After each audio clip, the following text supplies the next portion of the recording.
Hi everyone, for today's book review we're going to be adopting a more sedate pace and we're going to be looking at The Four-Masted Barque by Edward Bonus.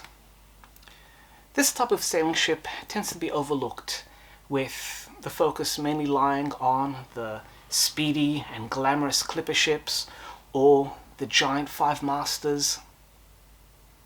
But for a brief period in time, the four-masted barques were the type of ship that we could consider as the heavy rigs of the ocean highways. These were the big rigs that would just basically take on a lot of cargo and just get moving.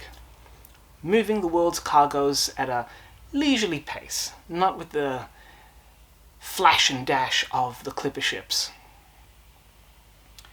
Once a numerous type of ship that could be seen in all major ports, they have all pretty much gone. For those who want to see one, there's in Honolulu the Falls of Clyde. However, that has been criminally neglected and its future is uncertain. There are some wrecks that are diveable, and in the case of the French Adolphe, you can even walk over the wreck. There is a little bridge that has been built that you can walk over, look down, and you can see the internal layout of the wreck, which is absolutely spectacular. And that was my first introduction to this type of ship. But this book itself, though, is actually an expanded version of an original model guide done to help modelers build a 1/16 inch scale model of the Archibald Russell.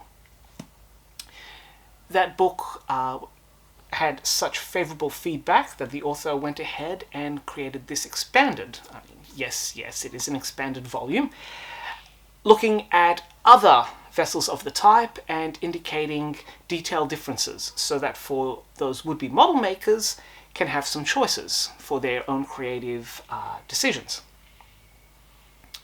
As such, this book details the various elements of this type of sailing ship. Hull lines, decks, deckings, deck features rather, deck houses, sail plans, and all this is illustrated with a variety of photographs, line drawings representing hull and sail plans, as well as illustrations representing various features such as deck fittings, portholes, figureheads, etc. And you can see a combination, rather a selection of those up there in the top corner. This book is primarily aimed at model makers and for those who wish to build a model of this particular type of ship. I find use of it for the sheer amount of detail that involves in detailing the physical structure of the ship, considering that there's almost none of them left. That element is, I find, historically valuable. And for those who also want another book about the subject, may I recommend,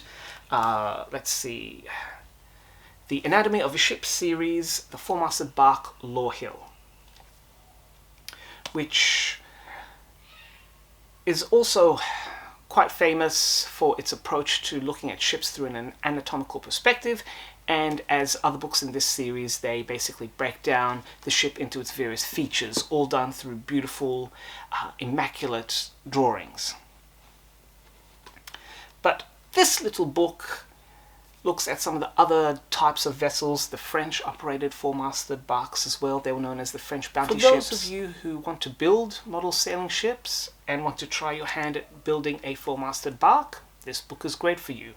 For those of you who want to study the anatomy and the details of what went on in how to build and how to fit out this type of ship, again, this book has plenty of helpful information, and it's just a fascinating insight into a type of ship that is now pretty much gone from the seas.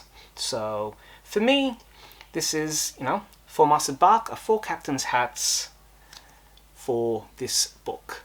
So do check it out.